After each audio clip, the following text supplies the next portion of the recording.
Hey, what's going on, everybody? Hi, how's it going? It's John Davis, and we're back with another episode of 360. And I'm Neal. We are very excited to talk about this topic. We've been wanting to talk about this for a while, mostly because I think we both come from very unique backgrounds. But John, go ahead and introduce the topic. Well, you might notice I'm in a very, very butch, very, very masculine, hot pink polo. Did we notice? You stopped traffic on the way here. I did stop traffic because of the sheer force of my masculinity. We call that fluorescent masculinity. Fluorescent, exactly. This is the most potent form of masculinity you can have, which leads us to our podcast today, which I know is a very interesting topic, and it's one that has actually been relevant for a long time, but it has been on the center stage for the last decade. It's gotten a lot of aggressive popularity, and that is masculinity, constructs around masculinity and gender roles in society. Yes. So it is such an interesting topic because the things that people say and talk about masculinity are all over the map. There are tons of people out there, especially in the podcast world and YouTube, that are criticizing, certain generations for losing their masculinity and you're not man enough to do such and such. And and it's become a very, very aggressive and critical thing. And then also on the other end, there's toxic masculinity, which is out there too. Everyone, when they hear the phrase toxic masculinity, they have a picture in their mind, of what that looks like. And maybe they were treated a certain way at some point, but we wanted to look at this from the way we do with everything. We wanted to kind of take this topic and look at it from a 30,000-foot view, dissect it, break it down to see what it really is on the inside, and then pan back out again. So that's how we take things, and as we go through this, we learn a lot, and it's a lot of fun. So make sure that you like and subscribe, share this video. If there's things that you want us to talk about, or you have comments about masculinity, or you've been affected by a toxic masculine person or a toxic feminine person, put it in the comments. We don't touch too much on the toxic femininity, but maybe that would be a good. It will, but we will not be the ones to do that. I'm brave. I'll do it. But no, I think it's actually any hyper constructed ideology has the potential to become toxic. And what's interesting about toxic masculinity is that we're really starting as a culture, and this is not just, or I shouldn't even say as a culture, as a species, because you're seeing this pop up in a lot of other places. I use Netflix as sort of my Geiger counter, which is funny, but it's true. You can actually see what people are interested in based off of what sort of random shows they're starting to put up, what themes of TV are starting to be pushed on Netflix, because listen, we are still a capitalist society and kind of a capitalist culture. And the reality is that if somebody said, hey, this is what people are going to watch, it's because there's an interest point and because there's money to be made by promoting that. So if nobody was watching it, we wouldn't see it. And there's a funny show that's out called Alpha Males, and they do this fun licensing thing outside of the country. And actually, I think they do it here too, where they basically will take one script or one concept, and then they will readapt it in different languages, but it's not the same show. So if you didn't see the show, Alpha Males has a Spanish version, it has a French version, and the characters' names are different, and the plot is slightly different, but if you put it on top of each other, you realize, oh, it's the same story. They just licensed it and they tweaked a few things to make it more relevant for whatever culture it's showing it, because there's certain things that make sense in France that aren't going to make sense in Spain. So they kind of readapt some of the core components so that it fits the culture, but the ideology is the same. And it's basically this show about these four dudes who come to this point in their lives where they realize that their toxic masculinity is actually super problematic, and they don't understand how to basically navigate through life because all they've been taught how to do is be dudes, and the dude thing is not really working out. They end up having to take sensitivity classes, wow. And one dude basically rebels against it and creates this masculinity class that he's I'm done with this. He storms out, and he's like, I'm creating a class on men being men again. And they do all these stupid exercises where they're you gotta yell at the moon like a wolf, doing these crazy exercises. And it's such a beautiful portrayal of the most basic side of what we kind of believe it is to be men, is loud, and we cut down trees, and we howl at the moon, and we fart, and we don't wear soap, and wow, that's interesting. That's interesting. I love something that you touched on, because we're going to dig into this a little bit more. I love how you make an effort to educate yourself on different cultures and what the rest of the world is like. And John's always been like that. Like he has an appreciation that the world is much bigger than the little microcosm that we're in here. Absolutely. You know, cultures are different, the way people talk, the way people handle themselves, relationships, and like, and it's awesome to really have your mind expanded like that. And it takes learning and education and making an effort, you know, and even if it's Netflix or whatever, like, you know, well, don't traveling. at me. Don't at me, but there is a world outside of America. No. I know it's crazy. I just found this out too. The world is not flat, and yeah, it's amazing. It's amazing. Yeah. So one of the things that I did want to start with, you know, as we always do, we start with the definition. So this is how Merriam-Webster defines masculinity. It's going to be very important as we move forward. The quality or nature of the male sex, the quality, state, or degree of being masculine or manly. So we kind of have to distinguish between a few parameters here. A lot of people intertwine gender with sex, and they're not the same thing. You know, they're definitely not the same thing. Sex is a biological determination, you know, so that is, you know, your XY chromosome, you know, and that's it's very much a genetic thing. Gender is how you represent yourself, how you see yourself, the way you relate to your society in the accepted societal roles. Yeah. You know, so the disconnect is that's where the social constructs come into play. Yeah. You know, we have to be careful about that because an evolving society, as we've seen through history over time, evolving societies will break through those constructs. They have to. They have to. And if they have we've seen societies where they don't, and we see what happens. They're gone. They're no longer here. They're you gone. know, or they're definitely suppressed for like a long period of time. Well, when you think about the idea of what a construct is designed to do, it's your guardrails, and there's relevance in constructs. You know, I'm terminally anti-construct, but they do serve a purpose, but they have to be re-envisioned regularly. They have to be revisited because constructs are designed to meet the needs of the culture in the current moment. So it's like, as we establish, not drag them back. Right. It's like we establish like, hey, you know, what the society needs right now is a strong, robust labor force. So we need to create constructs that support a strong, robust labor force. But then at a certain point, maybe society needs more of a commitment to its humanitarian agenda.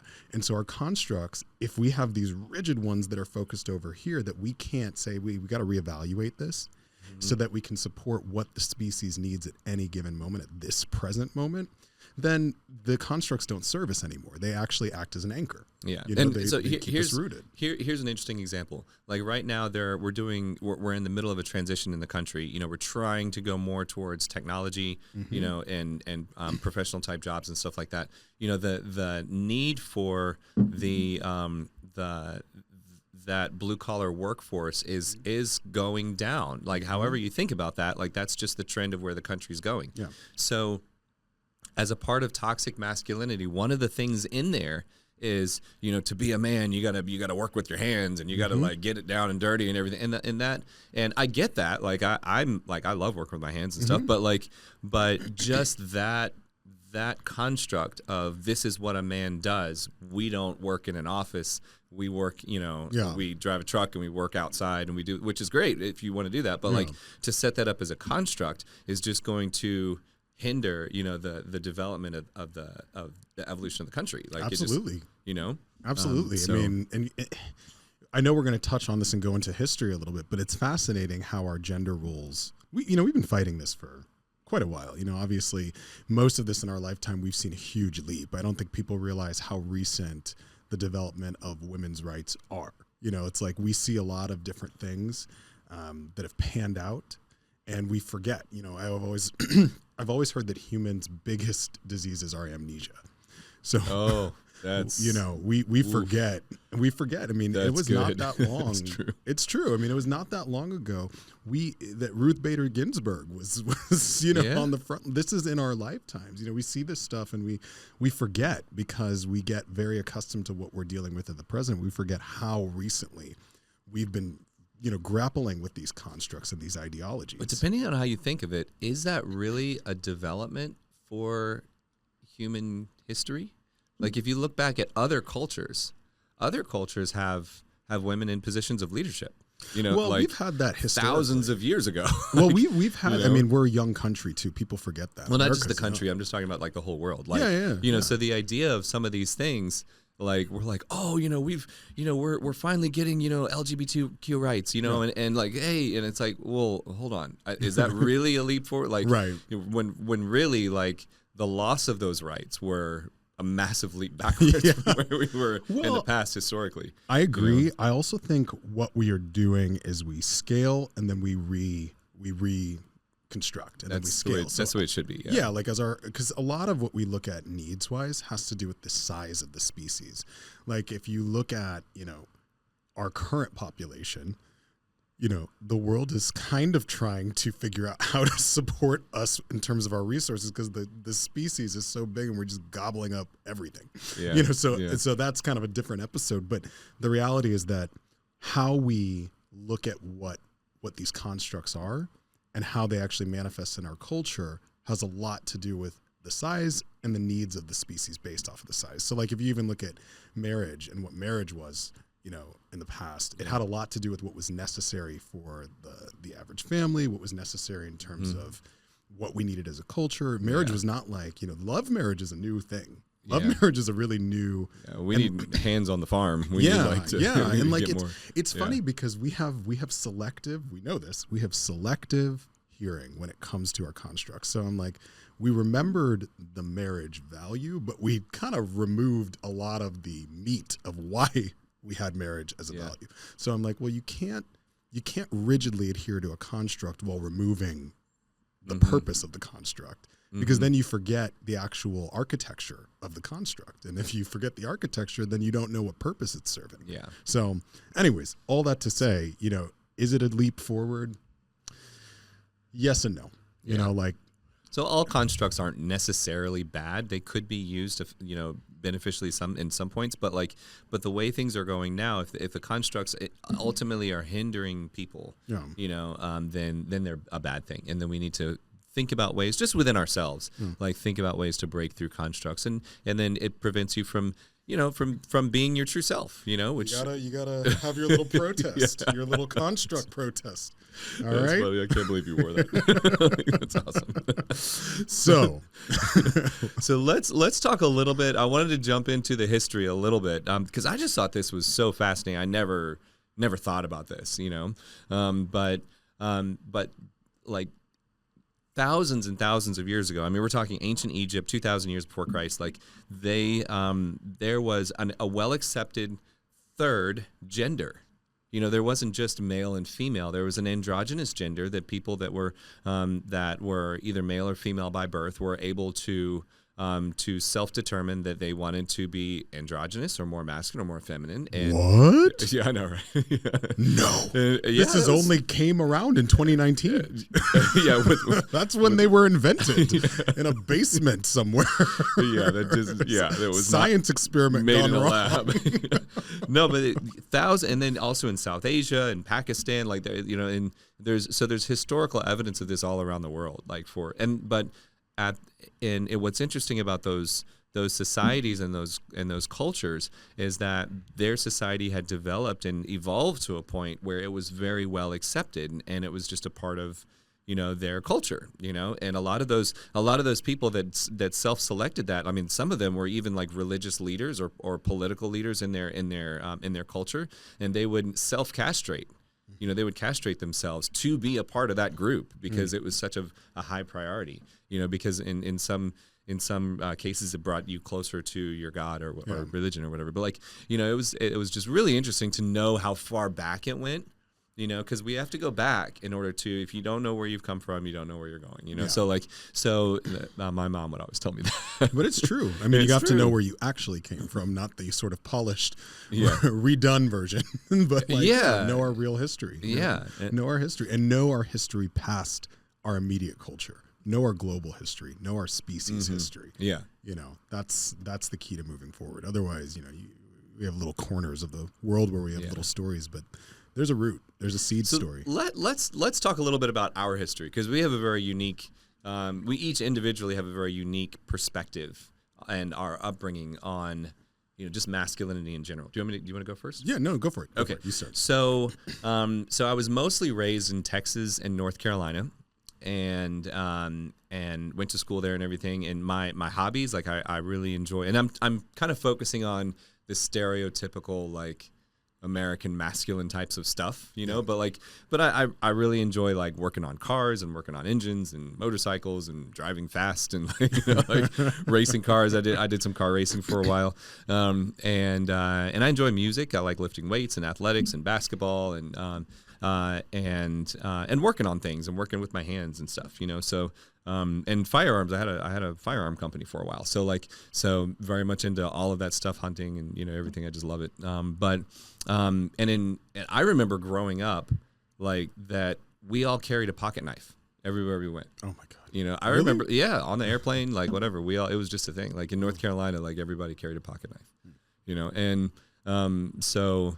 It's interesting to so I have a unique perspective on that, and then also being a black male too leans into a different perspective on masculinity as well. We'll touch onto that a little bit, but what's your history on all this? Yeah, so I grew up in Highlands Ranch, Colorado, and so we both kind of came in these areas where I was the only black male. Was the Fresh Prince of Bel-Air. I was the Fresh Prince of Bel-Air. And then, as a gay male, there's a whole lot of strange ideas around masculinity, because it's sort of a cornerstone of how we look at our own inner hierarchy. And this is something that happens within subjugated groups or minority groups. We all kind of create these really unhealthy hierarchical systems, because the idea of assimilation basically says who can assimilate to the dominant culture. And so masculinity is a really big idea in the gay community, because it's basically the same version as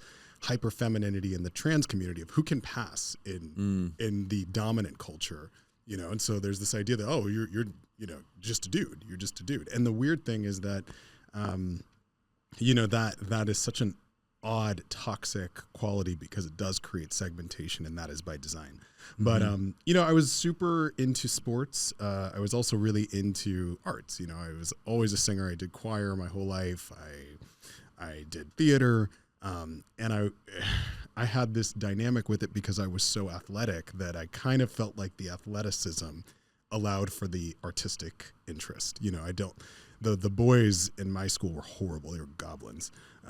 But I was athletic enough, and I was, the only black male in my class, but my dad was a football jock. He was super, super athletic, and I was athletically superior to all my peers. I'm just going to throw that out there. I really was, and so I was able, I don't even think I had a lot of skills at sports, but I was so athletic. I was so fast. I was so strong. So even though I do remember one time I was playing lacrosse, and that was a technically difficult sport. And I was like a laser beam fast. I was faster than anybody. But I didn't realize I was going the wrong way. Oh, yeah. And I scored on my own team.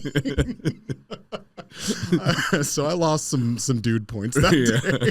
They were like, oh, God. He was clearly just in the theater, because, and he was so much faster than everybody else that nobody was like, stop, you're going the wrong way. Look at the uniform colors. I know. And you're just zipping past them. Haters going to hate. Yeah. Pow. I did score. so you can imagine that nightmare. But that background, so my dad was really with his hands too. He's a really handy guy. His dad taught him a lot, and I was really, really blessed with the father that I had, because he had a really he's good awesome. Your dad is like he's really amazing, and he had a great father. And father figures are on the struggle bus in our culture. We struggle. That is true. And my dad, he had a great dad who really taught him a lot. And so my household, I have an older sister, and she was the princess. My dad actually calls her Princess Jasmine. I don't know if she knows that, so hopefully she doesn't watch this episode. But she didn't have to do anything growing up.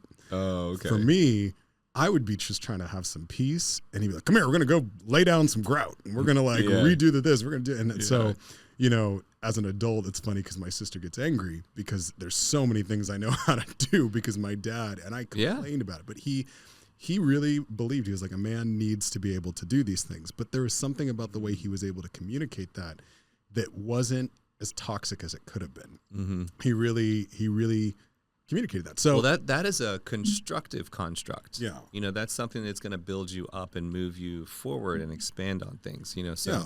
So that's, I like that. I'm with that. Some constructs are not necessarily bad. Yeah, he really felt, and in my household as an adult, you know, I get to see that. There's an I can do it first before I bring in help usually. And you know, he was a little optimistic about his own talents.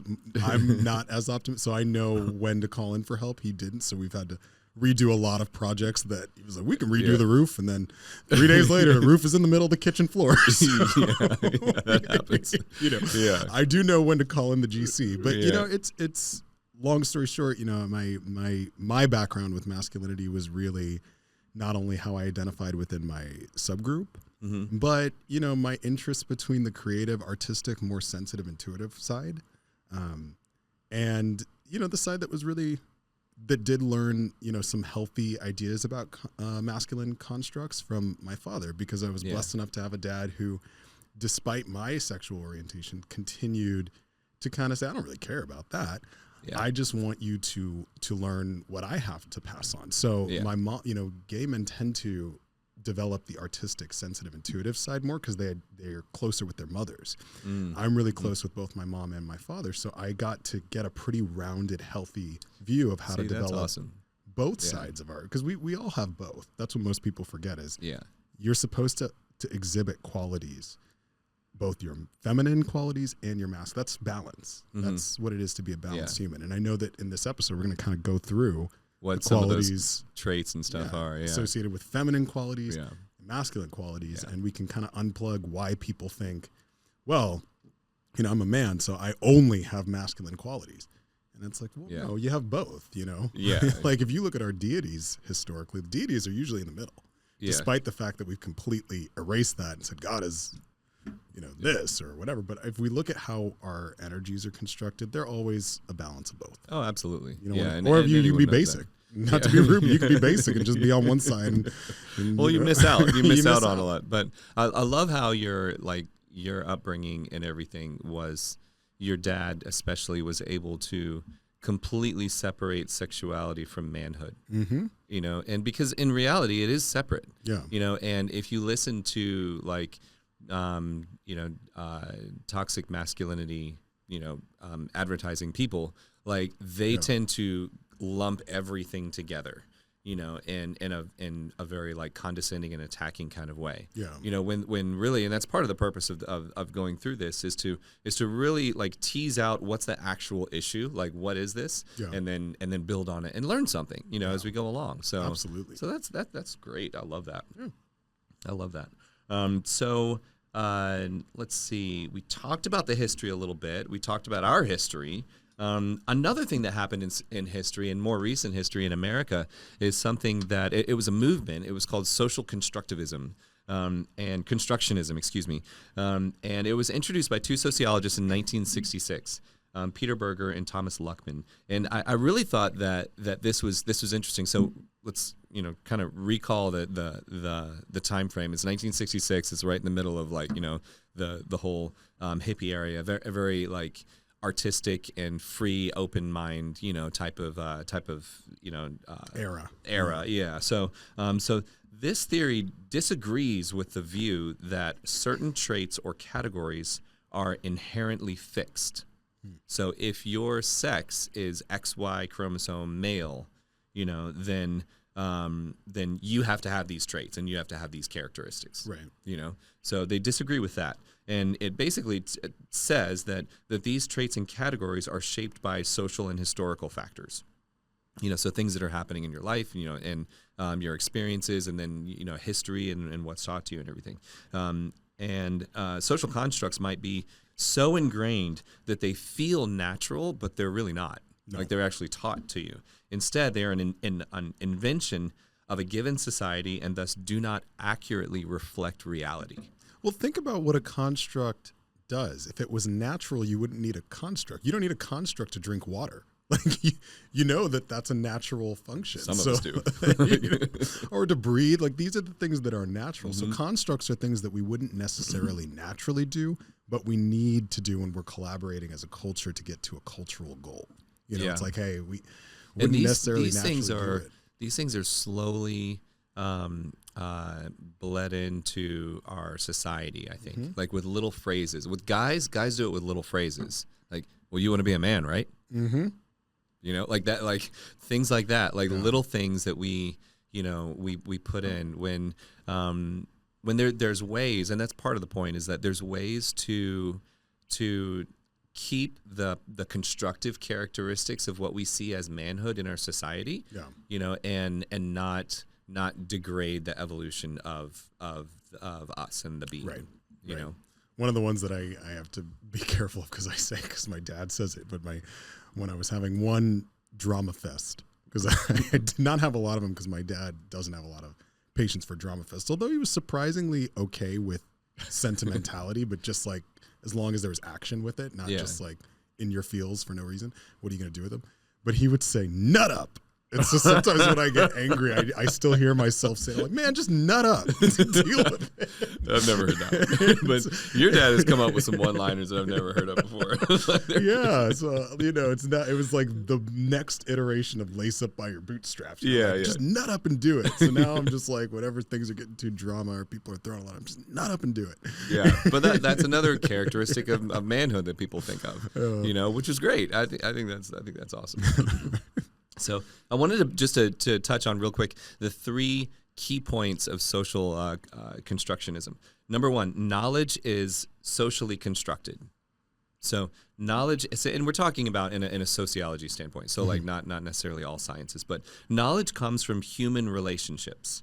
There's no overarching truth that's more legitimate than any other.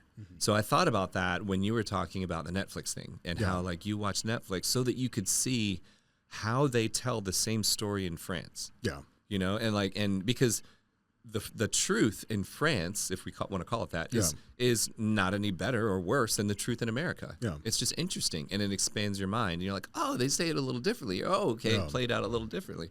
You know, and I think that's so cool.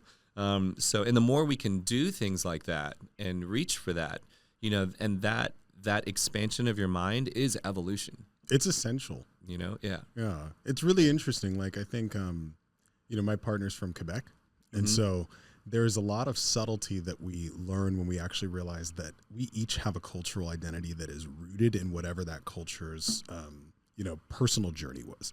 So we were having this discussion at one point where he was basically communicating that he has a pushiness that I've always noticed. That's a lot.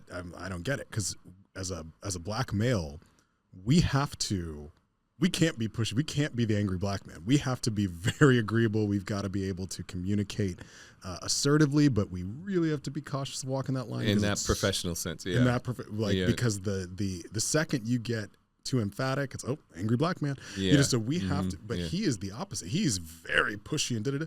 But the Quebecois have to be pushy because they were basically being pushed out. They were alienated by the French.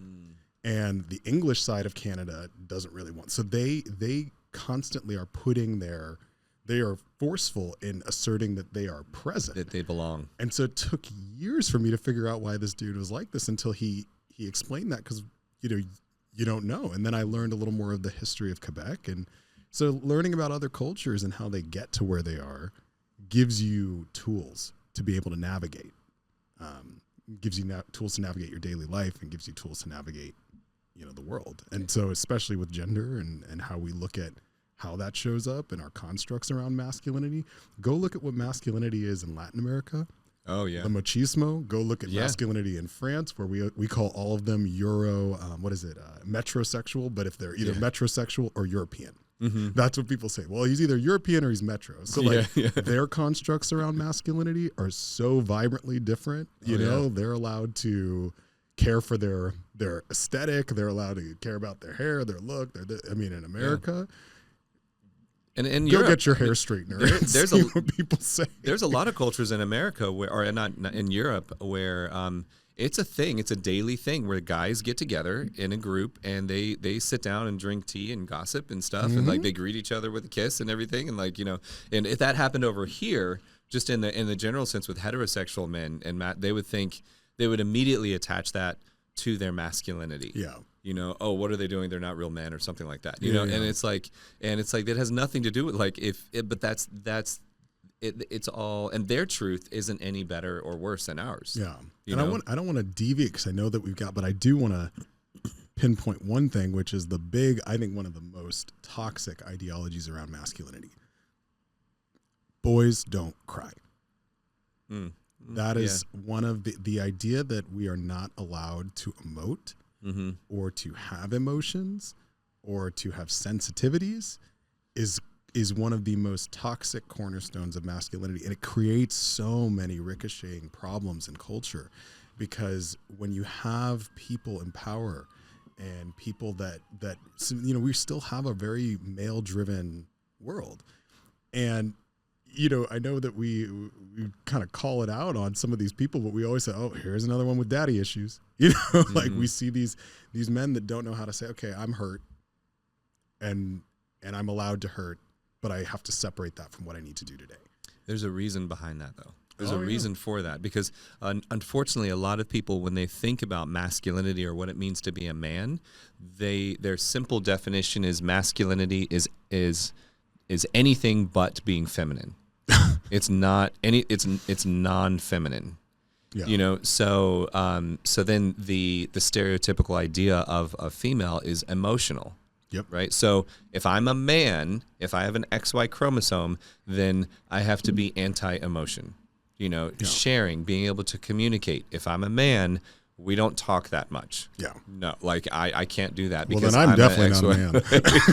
But like once I get going. But that's how it comes in. So like and at how we raise our kids too. So like I have 3 boys and 3 girls.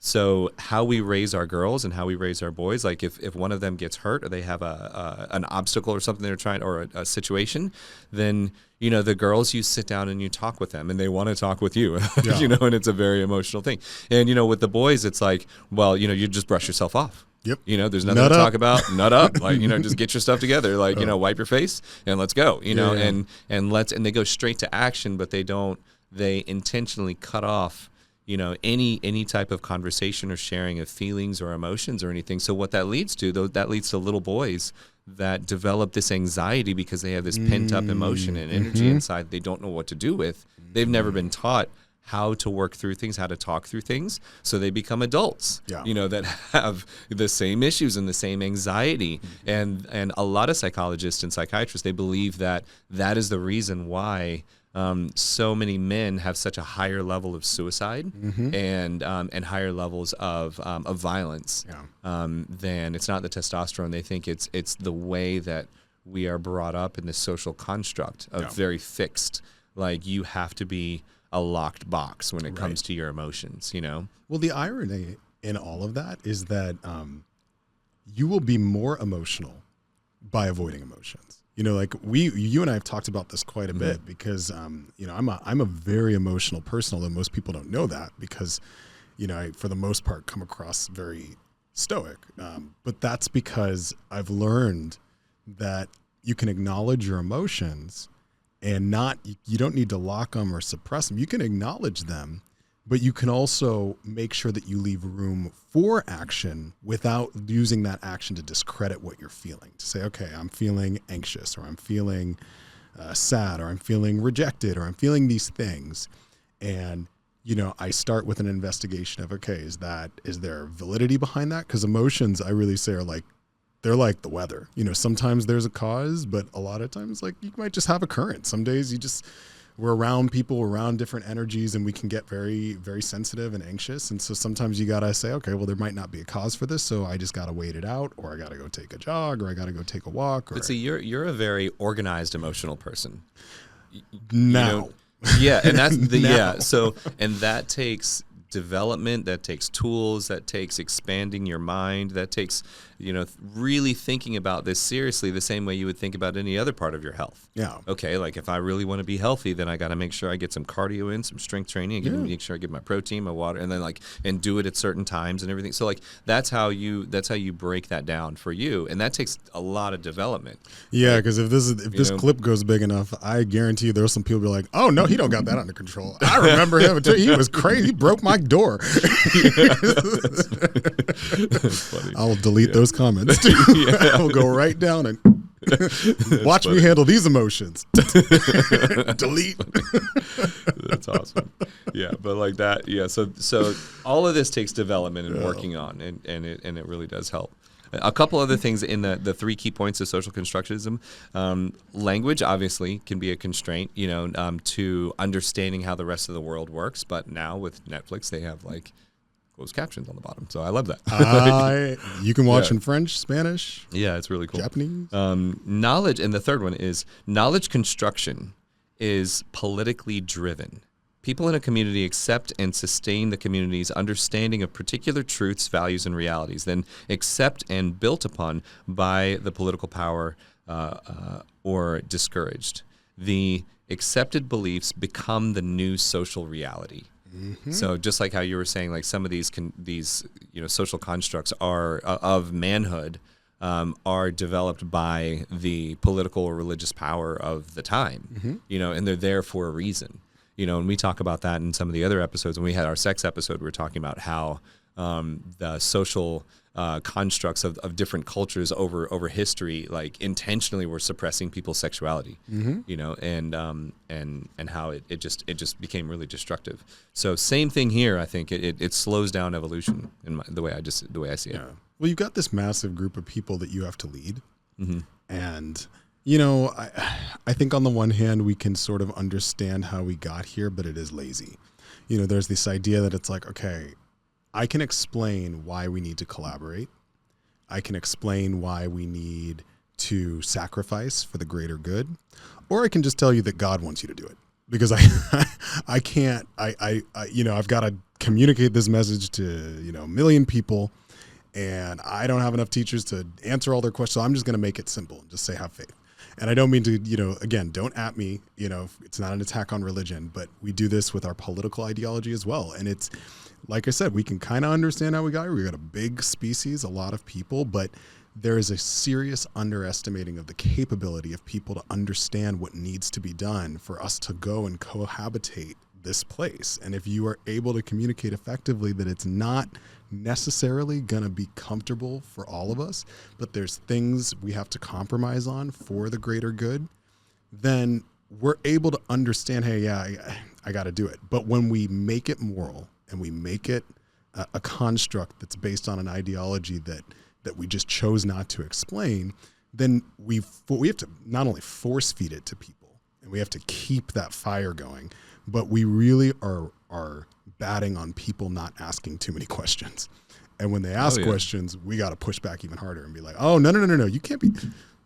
Well, if you knew the answers, you would be here doing my job. Yeah. So you don't need to know the answers. Yeah. That's why I'm here. So I really think I've thought about this a lot over the years. I think it's laziness. It's just like it's the most expedient option is to just keep the explanation simple and just double down and start conditioning people when they're too young to grasp it. And so there's not a lot of people like you, like me, that are what we call terminally difficult. Some teacher says like, this is how it is. And you're like, yeah. Oh, that was me. That was totally me. Excuse me. Could you elaborate? And they're like, no, next question. Yeah. Oh, well, but why is it like that? Totally. You know what? You got to go. Yeah. You got to go. We'll talk after class. Yeah. We'll talk after class, but you messing with my flow. Yeah. Yeah. And that's, you don't have to eat the bullshit sandwich. You don't. And just because somebody puts it in front of your face doesn't mean you eat it. When I was a kid, I got kicked out of church. How do you get kicked out of church? The place God's where house. Anyone's welcome. I got kicked out because I was like, well, why do all the Jews go to hell? We will take you. They were like, all the Jews go to hell. I was like, well, why do all the Jews go to hell? And she was like, well, because that's what God said. And I was like, but where? She was like, okay, if you don't trust in God, then you need to leave. And I was like, Oh, man. Little 5-year-old. And my Wow. parents, we left that church in Highlands Ranch, Colorado, and we did not go back because, Wow. you know, first off, that church was mayonnaise anyways. You know, there wasn't a lot going on. The Holy Ghost was not there. You know, so it wasn't even a good party. Clearly. You know, I'm not a hugely religious person, but I've been to some fun churches, and you need a little rhythm, a little punch, something to dance to. But no, like I did. I got kicked out of church for asking too many questions. And then I got in trouble in school all the time for asking questions because we rely on culture. We really rely on people to just eat the bullshit sandwich and hope that by the time they realize they've been eating bullshit sandwich, they're way too far along the road to try to uneat it, you know? Yeah. Yeah, absolutely. That's so funny. So let's jump into toxic masculinity a little bit, and the how it's defined. So there's basically 3 tenets of toxic masculinity. This is defined by the Anxiety and Depression Association of America. The toughness is the first one. You have to be strong, aggressive, and emotionally hardened. That means you suppress all emotions that are not in the aggressive, angry sense. The second one is anti-femininity, and we talked about that earlier. Like you reject anything perceived to be any kind of a female trait. And that what's interesting is that that can change at any time depending on who you're talking to or who you're challenging on this like toxic masculinity front. Accepting help, is a no-no. Anything having to do with any kind of domestic work at all is, absolute no-no. You don't do that. We need one of those radio boards where you can like press a button and it's like macho man. Yeah, seriously, because that's what it's all about. And then the third is power. Men are worthy if they have money, status, and influence. This is a tough one. This one I struggle with too. This one is very, very interesting because that's something that I don't know why I just don't have that gene where I look up to other people and I'm like, oh, like even with famous people, like if I bump into a famous person, I mean, it's like, okay. Yeah. But do you not identify with the desire for these things? So again, the toxic masculinity, that's like an extremism. Yeah. I think many of the traits of just standard masculinity and cultural masculinity and toxic masculinity, some of the traits are constructive. If they're done in a constructive way, I think that's great. But the problem with the toxic part is that if they end up hurting people around you, and that's what I was going to get into here. Like the side effects of toxic masculinity is that they suppress or they hurt yourself and others. Yeah. And people that are truly toxic, they have no care or feeling for or empathy for anyone outside of their group. Well, I ask about power because it's such an interesting. The first two we are so. Accustomed to, like we know the tough guy thing. It's like so done and exhausting, and it's like this is a cultural agreement across all cultures. Like they all have their own version of this that's exhausting, and they're kind of like these vulgar, just like loud, aggressive, whatever. And, right. And then, so that's the tough guy thing, anti-femininity, but power is an interesting one because we see this, I know this is something that I struggle with. And, it's a little more insidious than some of the more front and center ones that are very clearly toxic masculinity. The idea that a man is defined by money, status, and influence, and that is a masculine trait also permeates the feminine community. Or I shouldn't say the feminine community, but women. Because women, if you look at women in leadership roles, they look to be identified with male traits. And I know a woman who was really, really successful. She's a CEO. And she was like, I got a lot of masculinity in me. It was very proud. It was a very I got to, because they got to roll with the boys. And so this idea. Well, they're trying to assimilate into that what society has defined and constructed is this is a role for men. Yeah. And if you want to work your way up there, then that's how you do it. And that's unfortunate. Yeah. It's really sad. You know? Well, I just think the power idea is an interesting I think the way I looked at that one from a toxic masculinity standpoint, if you look at most toxic masculine guys, they highlight, even to the point of worship, another man that they see as having influence, power, and status or money. Interesting. You know, like you look at all of the and you look at all of the people like in the podcast world, like Andrew Tate, for example. Like how many young men and boys like literally almost to the point of like a sexual nature. Like they like worship this guy. They really, really do. And that's kind of a part of the vibe. The stuff that's going on with him, right? Not recently. Rape charges. Oh, that's been going on. I just saw that. I just saw that. Oh no, that's been going on for a while. And like sex trafficking and all kinds of stuff. Yeah. So, but yeah, and again, that's another part of the anti-femininity and aggression towards anything outside of you. So they're very aggressive towards females, and they see females kind of like as a conquest. You know, and very belittling. You know, so anything that imposes those sorts of things onto another person, you know, obviously is destructive. You know, so but yeah, the whole power thing, like that's how I looked at it. Like I don't. That's where I was going with the famous people. Like I just don't have that worship gene in me to like look up to people like that. No, I've never had that. I've always looked at it as qualities in myself. I've never looked at to others because I didn't, you know, there's this idea of modeling, but I just feel like we live because we're in a capitalist culture, you know, everything is a business. And so even the process of selling someone's story is a business. So if you're looking at somebody and you're modeling, you know, this person you're like, oh, they're huge. They're basically a god among men. You forget that there's an entire team of people that are paid to create a story that will sell. Yeah. So you don't really know the truth about any of these people that you model, and you actually don't know what qualities attributed, you know, that they have that actually contributed to their success. You only know what a team of publicists said. Well, that actually might be a cornerstone of your success is not that interesting. So we need to reframe this. And I think and that happens. That's true. When we were at a seminar for like, it was like the summit thing that we went to. Oh, the leadership summit. The leadership summit, and it was who's the baseball guy? Jennifer Lopez's. Yeah. Rodriguez. Rodriguez. Yeah, Alex Rodriguez. And I we thought, saw him there. You know, it's a little bit of a deviation from masculinity, but in terms of the understanding the power of storytelling, of all of the different leaders that we saw speak, he was one of the only ones that was able to actually speak from a point of authenticity about things that everybody would benefit from that contributed to his acquisition of money, status, and influence. So it wasn't really, he talked about skills that everybody would actually benefit from and didn't necessarily say that's going to lead you to becoming where I am, but that will get you some traction in your life. But most people are just sort of, you know, so when you look at emulating a person's story, you don't know their story. You just know what we sold you. Yeah, that's true. Know? That is totally true. And when you see the real story, you're like, wait a minute. Yeah.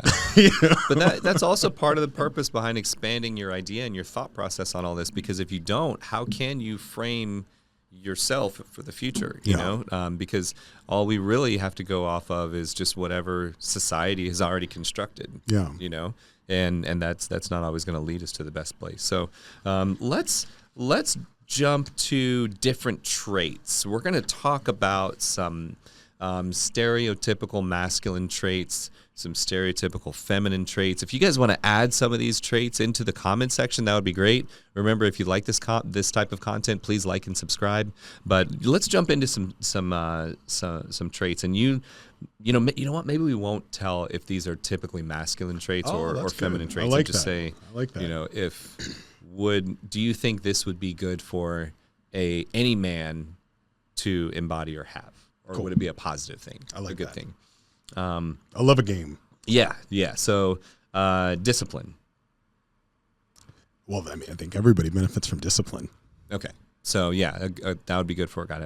That's a masculine trait. Okay. That's what they say. They say. So does that mean women are undisciplined? Exactly. So that's what I mean. Like the whole theory that you can say, okay, if I'm a woman, I have to be everything that's not a man. Which means undisciplined, emotional. You know, and that's where things get so messy. That's why we wanted to dissect all this, because it's a very, very messy topic of stuff everywhere. And it's like, wait a minute, let's organize this a little bit. So yeah, you got to stop being so disciplined. Be a little more ladylike. My God, that's the most ridiculous thing I've ever heard. Yeah. Intuition. That sounds like a feminine quality, although I think it would be one that would benefit men. Yeah. So any guy would want to have Yeah. good intuition, right? I mean, that's just a good thing. That is a feminine trait. Yeah. I mean, I shouldn't. I sort of cheated because that's intuition is associated in the esoteric sense with like witchcraft and women's intuition. Yeah, and like women have that witchy. Oh, I know what you've been doing. Yeah. I threw stones earlier. Yeah. Use my intuition. Yeah. With 6 kids, my wife has told me every time that she knows what the sex of the baby is going to be. And she's the reason why. She has a very specific reason. Women's intuition. Well, and it's like I'm not discounting that it's real because I'm very open to the idea of things, but my response has always been, well, you got a 50-50 chance. I have a great story about this, although again, we're not forming the argument that this is a female trait or not. Although I do think in the esoteric sense, intuition is associated with your feminine aspects, which we all have. So that doesn't mean women are intuitive and men are dumb. It means that if you are a male in the esoteric sense and you want to develop your intuition, that's on I think it's the left side is the male side. It's a different part of the brain. Yeah. Yeah. It's like, from the spiritual side, it's kind of like your right is your feminine. It taps into a different, yeah. But when when my mom and dad had me, I mean, literally had me, the next day, my sister pointed to my mom's stomach and said, "There's a baby in your belly and it's a little boy." Whoa. And my mom didn't even know she was pregnant yet. And 3 months later, she did the test and she was pregnant. Wow. So, how old was your sister at the time? 3. She had to be 2 or 3 because she's 3 years older than me. Yeah. So, yeah. Anyways, I mean, my son is 4 and he says some wild shit. I'll tell you. Like he does. He comes with some stuff. He does. And it's like, how did you know that? Oh yeah. Yeah. So like they say some wild stuff. But to reground it, in terms of like actual women or men, this misunderstanding of like qualities and traits versus, are you supposed to be just one or the other? Everybody benefits from intuition. I'm not surprised that it's been called a female quality. So I mean, I guess men just live under a rock. I know, right? Independence. That is most likely attributed to men, but it should be a quality for everyone.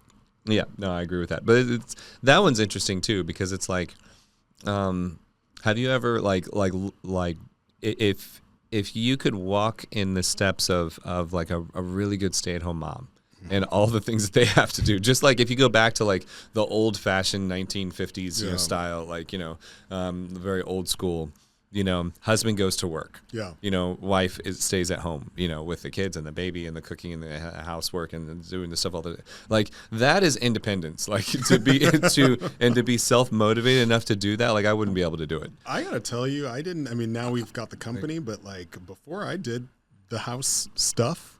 Mm-hmm. But it takes independence in order to be able to put yourself on a schedule to do those things and get stuff done regularly and have things planned out and like on your own you do everything. That's like it's a lot. Yeah, I don't have a kid, so I mean add that to the puzzle and no. Patience.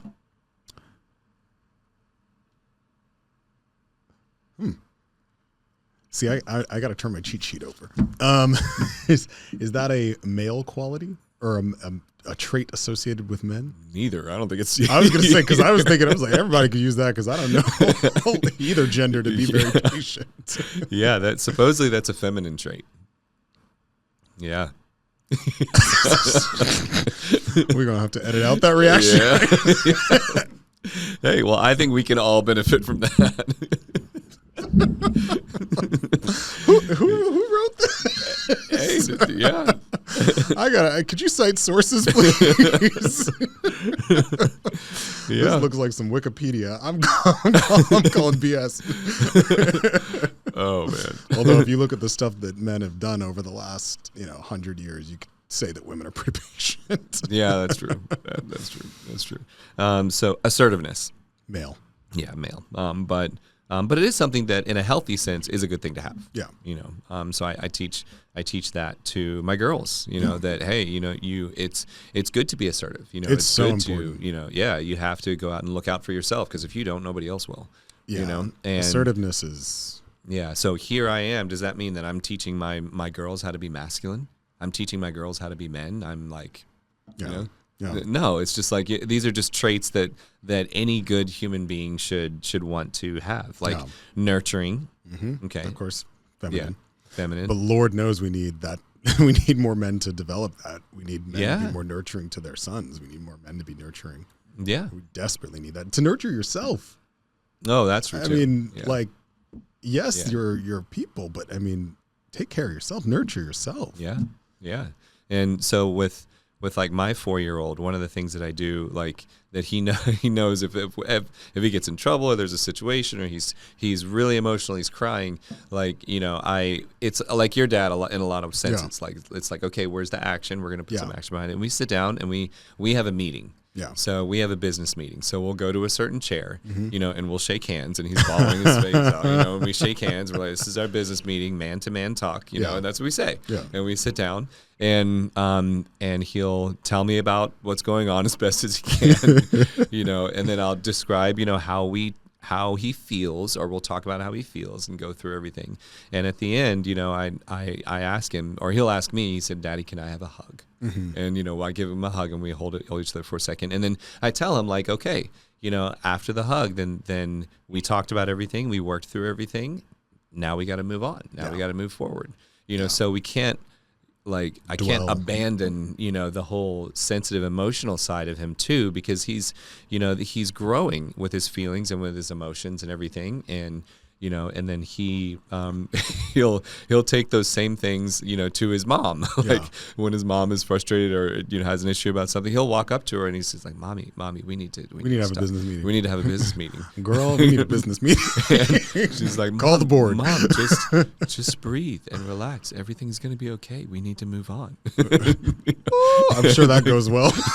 I'm sure that goes over really well. But it's all to kind of show him and teach him, you know, that it's okay, you know, and it's, you know, having that nurturing side is a part of him, and he shouldn't, you know, squash that or put it in a box. Well, he's so blessed to have that. I mean, so many people, not just men, could just benefit so much from parents taking that time to say, hey, let me, instead of your arithmetic, which matters, let me teach you how to be a functional human. Oh gosh, yes. Let me just teach you how to actually master class in that.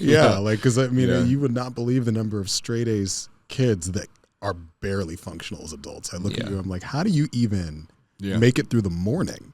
Yeah, you know, because all they learned is what you get the gold star for, but nobody ever taught them, like, how do you have a relationship? Functional IQ. How do you function in a society? How do you interact with other people? How do you interact with yourself? How do you be goal oriented? How do you take care of yourself when you're struggling? How do you pull yourself up when you go through hardship? Because, you know, we all believe that we should never go through hardship, and life is supposed to be just like a straight road for us. You know, so and it's no wonder why anxiety, depression, you know, divorce, everything is so high. Like, you know, we think it's personal. Suicide, we think it's personal because nobody teaches us it ain't about you.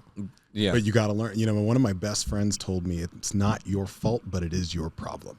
Yes, and that was the most beautiful thing for me to learn. And I was like, oh my God, because once you stop all that drama, and you start realizing it's not about me, but I still have to navigate it. Mm-hmm. Yeah.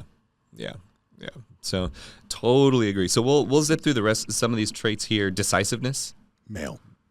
Yeah. But I've met some females that are also incredibly decisive, you know. Well, it's funny because, like, you're listing this and you know, it's like, you know, success, male. Hideousness, female. It's just like, these are the qualities of men. Perfection, male. Drama, women. But this was released by our recent administration. I know, right? Yeah. Oh wow. See, there we go. That's a whole another episode. You know, emotional expressive,ness. You know, that's another female. One. You know, supportiveness, grace, gentleness, sensitivity, empathy. You know, and the other ones for men, independence, stoicism. I think everyone can take a page out of stoicism. You know, because I think we have we pour gasoline on our emotions often. Yeah. But the decisiveness, leadership, discipline, risk-taking, strength. Yeah. But I wanted to talk a little bit about things that we can do, like treatment. Like, how do we treat this toxic masculinity? How do we wash it out of our system completely? Yeah. And the first one is accepting help and be willing to help others. Because when you start to do that, you build communication. You build relationships. And forming those connections with others through all of this, it requires some level of vulnerability. Yeah. And that opens the door. And once you open the door and you actually begin to express and talk about some of these things, then that's like the biggest leap that you can take. Yeah. In my opinion. I think community is a big part. Mm-hmm. If you look at men, there's this fascinating thing that happens with us as we age. It doesn't happen with gay men as much, but with men in general, women are very good at having community as they age. They have girls groups, they have their book club, they have their gals nights, ladies night, and they really still never lost their homosocial components of their side of society. Mm-hmm. Men become more isolated as they age. And so what's interesting is that you see groups of men together, depends on the setting, obviously, but community does kind of help, because I've seen this interesting thing happen. I have a lot of straight male friends, obviously, and they do communicate when they're not isolated. They do say, like, this thing is going on, and then when we're not isolated by nature, we are able to find healthier ways to process things. Our identity, and part of our identity is formed by how we relate to others. So community is a big one. And it requires you to flip off a switch, that the independent switch. Yeah. Like, I got this. This is no big deal. Like, I'm going to squash it. I'll just suppress it. And, I won't think about it anymore. Yeah. So the next one is let others be themselves and focus on your damn self. That is a big one. Hashtag America. Let others be themselves and focus on yourself. Yeah. In the same way that we see other cultures from across the world doing things their way or whatever. Yeah.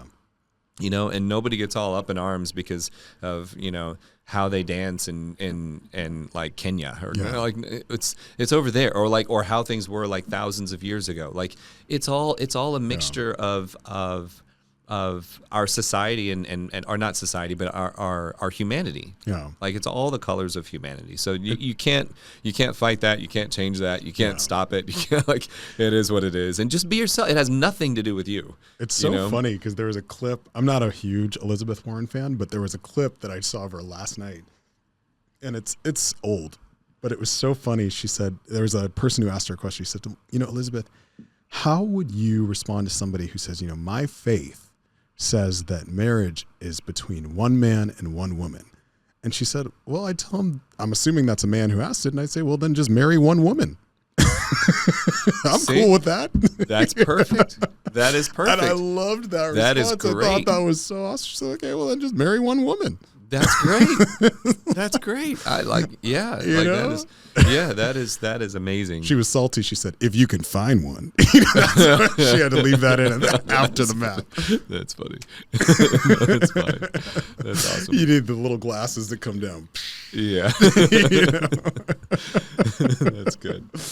But yeah, like, there's so many people that are, like, I talked to a guy, I think it was at a barbershop or something years ago, and he was all up in arms. He was a very, like, kind of a rural southern kind of guy, and very up in arms about, LGBTQ like issues and stuff in the country. Yeah. And he was like, that is the biggest problem in America, and blah blah blah. And so I like to listen to people. Yeah. And then throw out a question that they didn't expect and see what they do. And it's just my style. So I asked him, I'm like, oh, okay, so this is a big issue for you, huh? This is serious. And he's like, oh my gosh, yeah, blah, blah, and he's all fired up. And I'm like, okay, how many gay people do you know, or anyone from that group at all? Yeah. Like, and he's like, well, they're turning our kids trans and all that. And I'm like, okay, well, how many do you know? Have you ever met one? Well, no, I've never met any of them. Okay. You live in America, though, right? Yeah. And this is the biggest issue in America, and you've never seen it. Yeah.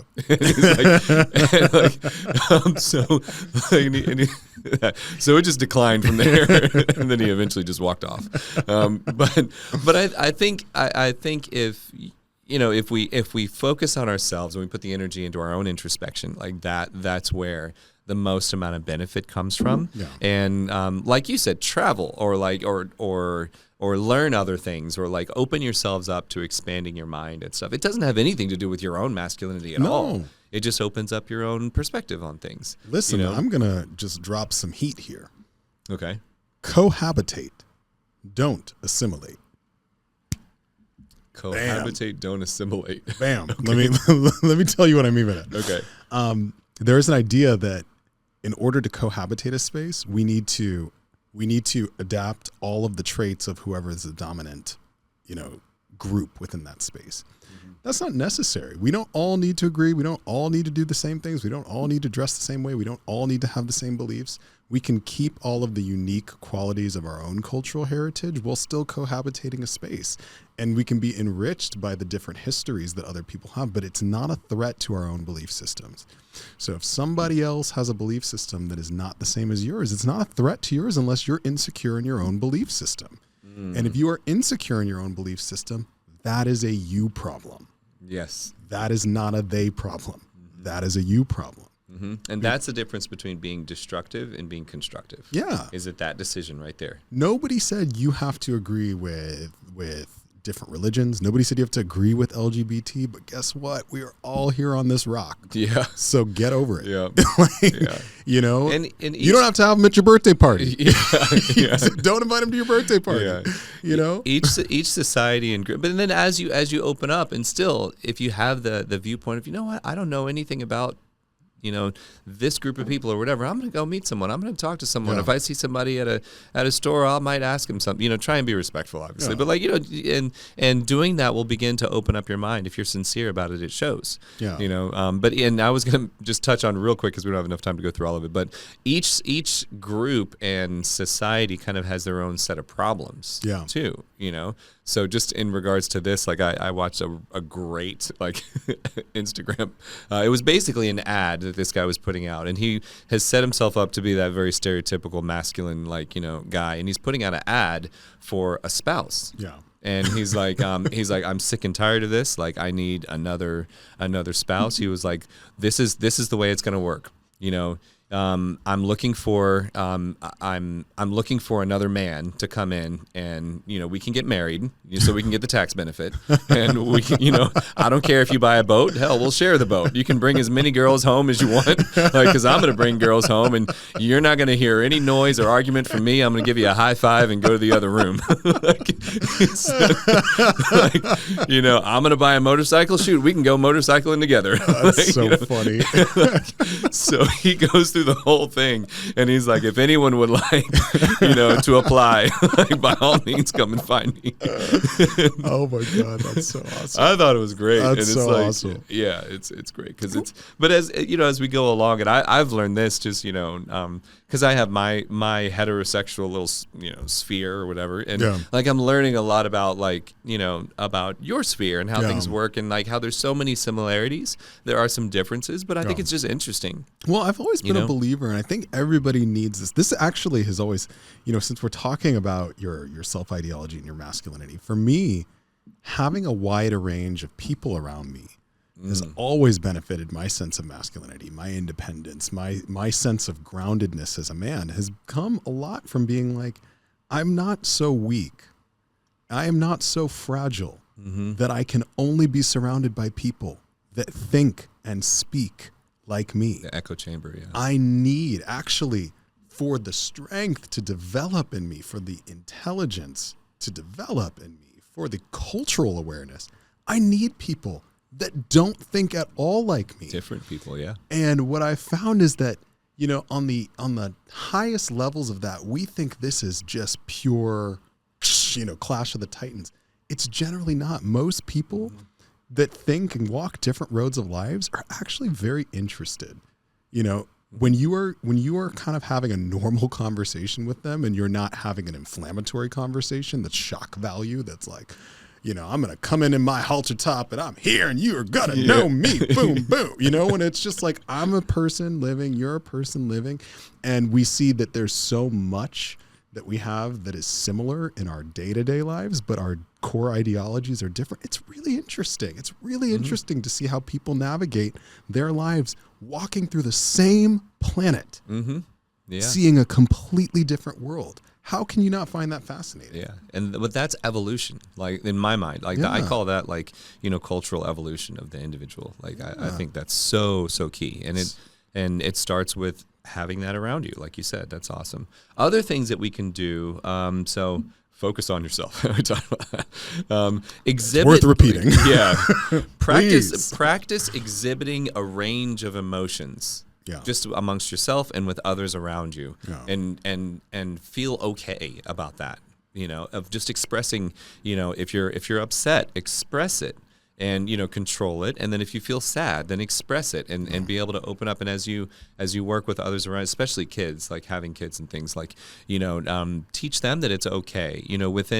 Within constructive, controlled environments. And so that. Feeling free to do that, does expand how we think about things, and that's okay. And then travel, like we talk about that throughout the whole thing. Travel, experience, listen to other things, learn about it, put other different types of people around you in some form or another, or just go on Netflix and just look at stuff, expand your mind, you want to feel like a man? Be bold enough to challenge yourself. Be bold enough to challenge your ideas. Yeah. That's what I think the core of being a man is, being a human. Yeah. Be bold, be brave enough to say, I see the world this way, but I'm not threatened enough that I can't see it.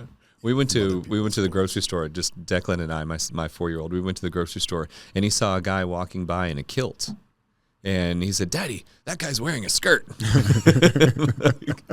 It's like, "No, buddy, no, it's a kilt." He's like, "No, it's not. It's a skirt." I know. Actually, Daddy, actually, we need to have a business meeting.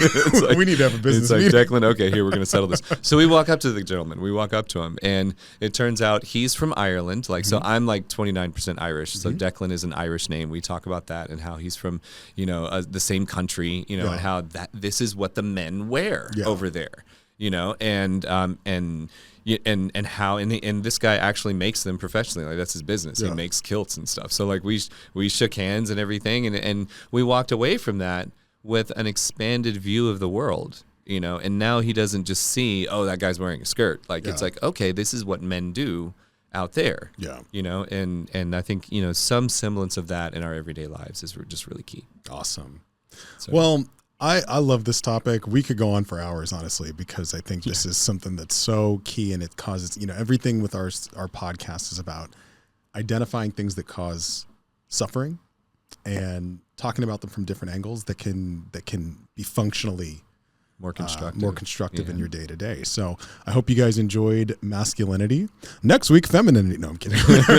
We're not going to do that. We are not going to be the two guys that talk about femininity, but you can apply a lot of the same ideas that we talked about in masculinity to femininity, because the toxic, or to any social construct. Yeah, the toxic parts are the parts that say, where am I not allowed to deviate? Mm-hmm. Because my identity is linked to this. Mm-hmm. And the otherizing of qualities that don't identify with that. So saying I identify by being other, rather than I'm walking towards traits, I'm walking away from traits. So you can do that with your femininity as well. It's like, hey, what are the girly girl things that I feel like I have to do? Otherwise, I'm not a girly girl. And you don't have to put yourself into an already established box that society has already made. Create your own damn box. Create your own damn box. There are resources. Do it. Create your own box. If you are going to float, you better float on the boat that you made, because if you float on somebody else's boat and it sinks, you are SOL. Yeah. That has always been my motto. You're not the goat. Yeah, you're not the goat. If you don't float on the boat, you're not the goat. If you don't float on that boat, you're not the goat.